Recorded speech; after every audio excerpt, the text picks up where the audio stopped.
भगवान श्री कृष्ण और अर्जुन, गीता का ज्ञान। कुरुक्षेत्र के मैदान में अर्जुन अपने रथ पर खड़ा था।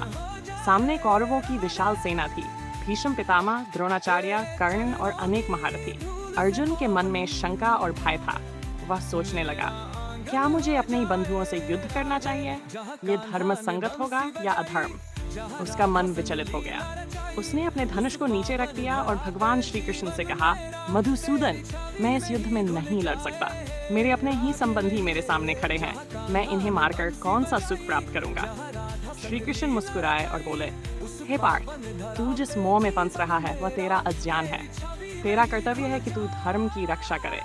जो शरीर नश्वर है वह एक दिन समाप्त होगा, लेकिन आत्मा अमर है। अर्जुन के प्रश्न और श्री कृष्ण का उत्तर। अर्जुन ने कहा, मैं कैसे समझूं कि आत्मा अमर है?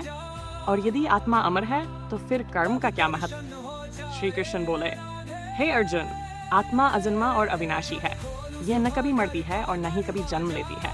जैसे पुराने वस्त्र को छोड़कर मनुष्य नया वस्त्र धारण करता है, वैसे ही आत्मा नया शरीर धारण करती है। फिर श्री कृष्ण ने अर्जुन को कर्मयोग का उपदेश दिया। हे कुंती पुत्र, कर्म कर, परंतु फल की चिंता मत कर। केवल अपने कर्तव्य का पालन कर। यदि तू युद्ध से भागेगा तो यह अधर्म होगा। धर्म की रक्षा के लिए युद्ध करना तेरा कर्तव्य है। भगवान को कैसे समझें? अर्जुन ने फिर पूछा, हे केशव, लोग आपको कैसे जान सकते हैं?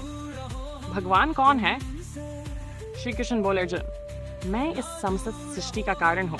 जो भी कुछ अस्तित्व में है वह मुझसे ही उत्पन्न हुआ है। मैं समय हूँ, मैं प्रकृति हूँ, मैं जीवन हूँ। जो भी व्यक्ति प्रेम और श्रद्धा से मेरी शरण में आता है, मैं उसे मोक्ष प्रदान करता हूँ। अर्जुन का संशय समाप्त होता है।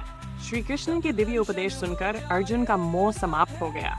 उसने धनुष उठाया और कहा, हे गोविंद, अब मेरी सारी शंकाएं दूर हो गई हैं। मैं आपके कहे अनुसार धर्म का पालन करूंगा। इस प्रकार भगवान श्री कृष्ण ने अर्जुन को गीता का केवल अर्जुन ही नहीं बल्कि समस्त मानव जाति को सत्य, धर्म और भक्ति का मार्ग मिला। गीता का मुख्य संदेश। 1. आत्मा अमर है। शरीर नश्वर है, लेकिन आत्मा कभी नष्ट नहीं होती। कर्मयोग, अपने कर्तव्य का पालन करो, लेकिन फल की चिंता मत करो। सी. भक्ति मार्ग। जो भी श्रद्धा और प्रेम से भगवान की शरण में जाता है, उसे वे मोक्ष प्रदान करते हैं। धर्म का पालन, अधर्म से लड़ना भी धर्म है, जब धर्म संकट में हो। यह कथा हमें सिखाती है कि यदि हम भगवान की शरण में जाते हैं और अपने कर्तव्यों का पालन करते हैं, तो जीवन में कोई भी बाधा हमें रोक नहीं सकती।